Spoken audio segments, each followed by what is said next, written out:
Dunrobin Castle is the most northerly of Scotland's great houses, and it's the largest in the Northern Highlands.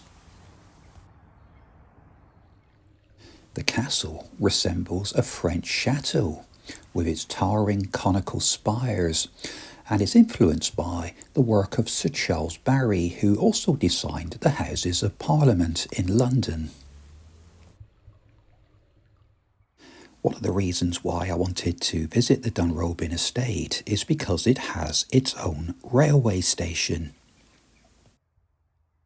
Seeking to open up his estate and being a strong believer in the social value of railways, the 3rd Duke of Sutherland promoted his own railway, which ran from Dunrobin to Helmsdale and was built at his own expense.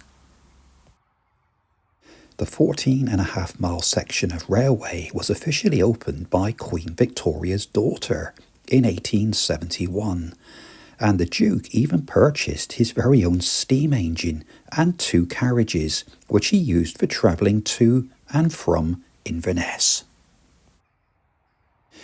This photograph, which was taken in the late 19th century, shows the original station building, which was replaced in 1902. Dunrobin was very much the private railway station for the Duke of Sutherland and his family, but over the years there were some distinguished visitors arriving here, including the Prince of Wales, who later became Edward VII, as well as the British Prime Minister Neville Chamberlain. The station also had a separate area that was set up as a goods bay. There are a couple of things that really stood out for me about this station, and the first of them is the current station building that was built in 1902. The Duke of Sutherland had determined that Scots pine was used wherever possible in its construction, and it really has the look and feel of a Swiss chalet. It's extremely strongly made, and it needs to be, to offset the ravages of snow and wind that sweep across this area during the winter months. As a rule of thumb, platforms of private stations are usually very small, but as you can see here at Dunrobin, this is an exception because it's very long, and often the family at the castle would entertain 300 or 400 guests at a time for special events that took place there. These days, the station is available for the public who want to use the Scot Rail services that call here on days that the castle is open to the public. Meanwhile, from the research I've carried out, it would appear that this is the only station on the main line in the UK that operates on a seasonal basis. There are a number of outlying farms within this area, and the drivers of agricultural machinery must first telephone the signaller to get permission to bring their vehicles across the line. Not only is Dunrobin a magnificent castle, but it's also in a magnificent setting. The castle is perched on a high terrace above the walled gardens, and it almost has a sort of fairy tale look about it, with its spires and turrets rising above the North Sea like an illustration from a storybook. It's located about a mile to the north of Gulspie in Sutherland on the east coast of the Scottish Highlands, and the castle is about an hour's drive to the north of the Highlands capital, Inverness. The gardens were laid out in 1850 by the architect Sir Charles Barry, who was also responsible for the Victorian extension to the castle, and the inspiration came from the Palace of Versailles in Paris, and it's changed little in the 150 years since they were planted. Despite its location so far north, the Gulf Stream of warm seawater that flows from the Gulf of Mexico across the Atlantic brings subtropical conditions to this area of the Highlands. And there are a whole range of plants here that originate from as far afield as Brazil and Colombia in South America.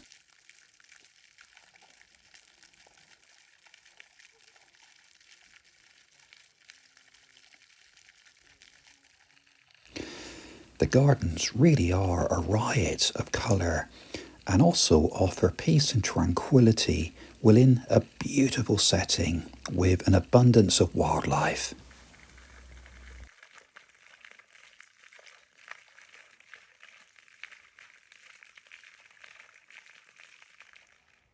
Several of the staterooms within the castle are adorned with beautiful floral displays, with all of the flowers coming from the garden.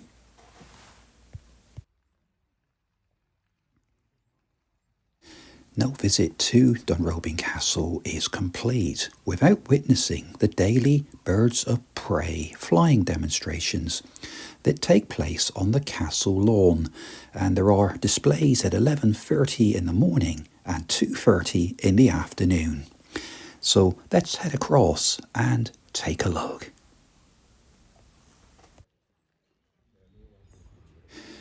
A resident falconer is on hand to demonstrate and explain the different hunting methods that are used by owls and hawks and falcons in a series of aerobatic displays. Falconry was originally developed as a means of hunting fast or difficult prey as food for the table, and it's still practiced for this purpose in many parts of the world today. To train one of these fierce and fabulous birds is a very long and difficult process, and it must require so much patience, expertise, and dedication. Because he's blending in totally, and they would prefer to be nesting in stone heaps and ruins, old walls, so that's definitely their domain. This is good.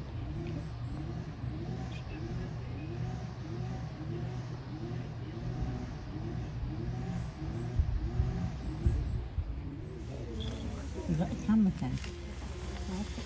Oh, you said it.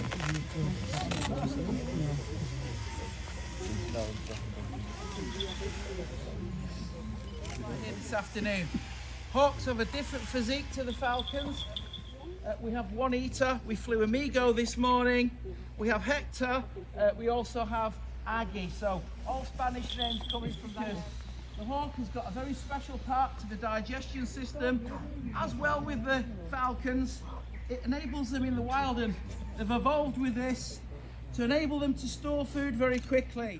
One of the most popular spoken about subjects throughout medieval Europe. Just before the invention of the gun, if you guys can believe it or not, falcon was more spoken about, I believe, in the alehouses then, and even football is spoken about today. Females are much bigger in all birds of prey species. This is a male, and his name is Hakon, spelled H-A-A-K-O-N. Hakon's flying weight today is 1 pound and 5 ounces, and a female may fly around 2 pounds to 2 pounds to 2 ounces. He will not consider himself in a worthy position till he's at least 500 or 600 feet in the sky, and then he's using his whole body like a missile. As he falls head first towards the bird, there'll be no flapping of wings, and the 2 short stumpy legs tucked under the plumage for streamliness. He's using his tail just like a ship's rudder to guide himself towards the bird below, and when he's approaching that bird, he does have a black hood to his plumage, the same as all peregrine subspecies throughout the world. I'm not sure if you're aware, but the name Hakon, everyone, does actually mean axeman in Norse. Incredible. Clean on his beak now, look.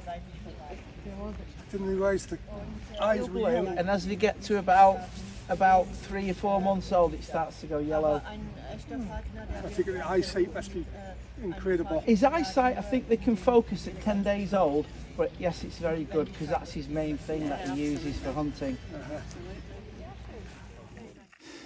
Well, it's easy to see why Dunrobin Castle is one of the grandest stately homes in the whole of Scotland, and it is a must-visit destination when visiting the Highlands. Well, we've really struck it lucky with the weather today. For late October, it's a glorious day. And the exterior of the castle, with its gleaming white facade and its circular turrets, looks like something out of a Disney film. It's quite a sight. Ever since I found out that a castle has its very own train station, I just wanted to make the journey here. Even if, like me, you don't take the train to Dunrobin Castle, I strongly recommend allowing some time to walk up the driveway and cross the road and have a look at this unique station building. It's an absolute gem.